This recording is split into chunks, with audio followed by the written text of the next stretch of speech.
Pasukan Cakrabirawa erat kaitannya dalam peristiwa gerakan 30 September 1965 atau dikenal dengan sebutan G30S PKI. Peristiwa G30S ini merupakan tragedi berdarah yang menjadi sejarah penting dalam perjalanan bangsa Indonesia. Dalam peristiwa G30S, ada sejumlah jenderal Tentara Nasional Indonesia atau TNI diculik, disiksa, hingga dibuang ke sumur lubang buaya. Dalam peristiwa G30S, selain ada keikutsertaan anggota Partai Komunis Indonesia atau PKI, juga ada pasukan Cakrabirawa. Pasukan Cakrabirawa dibentuk untuk melindungi presiden. Namun, apa sebenarnya pasukan Cakrabirawa ini dan apa perannya dalam peristiwa berdarah G30S? Peristiwa G30S didalangi PKI dipimpin oleh DN Aidit dan Letkol Untung yang komandan Resimen Cakrabirawa atau pasukan Cakrabirawa. Pasukan ini yang menculik 6 jenderal dan 1 perwira pertama dan membawanya ke kawasan Lubang Buaya. Melansir dari sebuah sumber, pasukan Cakrabirawa adalah Kesatuan Pengamanan Presiden Republik Indonesia. Pasukan Cakrabirawa dibentuk pada tahun 1962 dan dibubarkan pada tahun 1967. Pasukan Cakrabirawa ini dibentuk karena terdapat beberapa kali usaha percobaan pembunuhan terhadap Presiden Soekarno. Pasukan Cakrabirawa ini memiliki tugas untuk melindungi presiden beserta keluarganya. Pasukan Cakrabirawa di bawah komando Letkol Untung. Keterlibatan Cakrabirawa dalam peristiwa gerakan 30 September 1965 banyak menuai anggapan negatif oleh masyarakat. Tidak semua anggota pasukan Cakrabirawa terlibat peristiwa penculikan para jenderal. Hanya sekitar 1 kompi dari Batalion Kawal Kehormatan 1 yang dipimpin oleh Letkol Untung saja yang terlibat. Pasukan Cakrabirawa di bawah komando Untung ditangkap, kemudian diadili dalam sidang Mahmilub. Beberapa pasukan yang tidak terlibat secara langsung kemudian dibebas tugaskan dan ditarik kembali ke satuan awal mereka berada bersamaan dengan dikeluarnya surat perintah 11 Maret. Dilansir dari sebuah sumber, dalam peristiwa G30S bergerak atas 1 komando yang dipimpin Komandan Batalion 1 Cakrabirawa, Letnan Kolonel Untung Syamsuri. Awal mula gerakan ini hanya bermaksud menculik dan membawa para jenderal dan perwira tinggi ke Lubang Buaya. Namun, ada beberapa pasukan Cakrabirawa yang memutuskan untuk membunuh Dewan Jenderal dan perwira tinggi ini. Mereka dituduh akan melakukan makar terhadap Presiden Soekarno melalui Dewan Jenderal. Jenazah ke-7 pahlawan revolusi tersebut kemudian dimasukkan ke dalam sebuah sumur di kawasan Lubang Buaya, Jakarta Timur. Kejadian pemberontakan G30S menggugurkan 10 pahlawan revolusi Indonesia. Siapa saja mereka?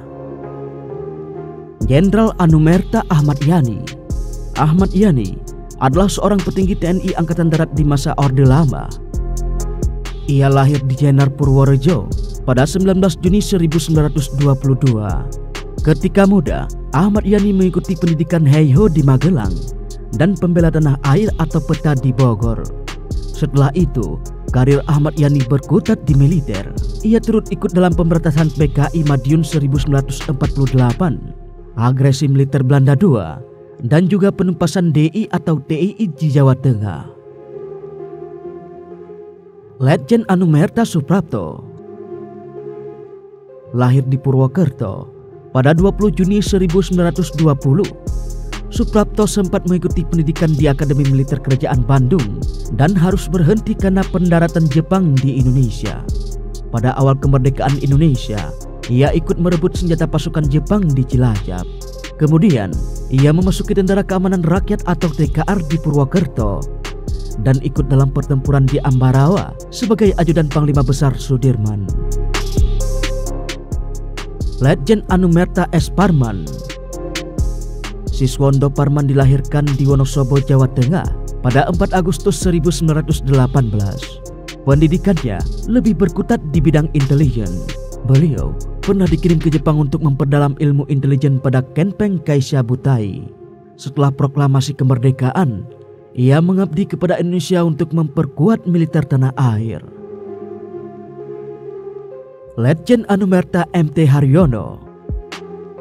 Mastirto Darmo Haryono atau yang lebih dikenal dengan MT Haryono, lahir pada 20 Januari 1924 di Surabaya, Jawa Timur.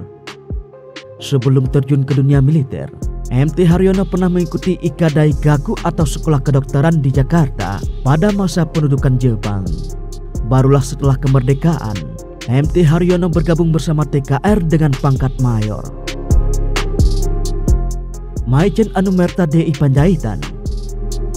Donald Ignatius Panjaitan atau DI Panjaitan lahir pada 9 Juni 1925 di Baligi, Tepanuli.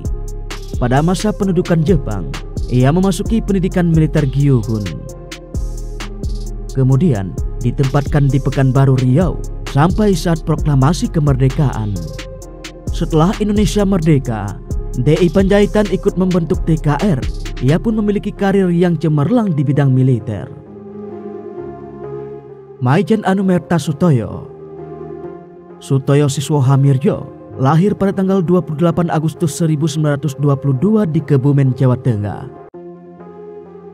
Pada masa pendudukan Jepang, ia mendapat pendidikan di Balai Pendidikan Pegawai Tinggi di Jakarta dan kemudian menjadi pegawai negeri pada kantor kabupaten di Purworejo. Setelah proklamasi kemerdekaan, ia memasuki TKR bagian kepolisian, akhirnya menjadi anggota Korps Polisi Militer.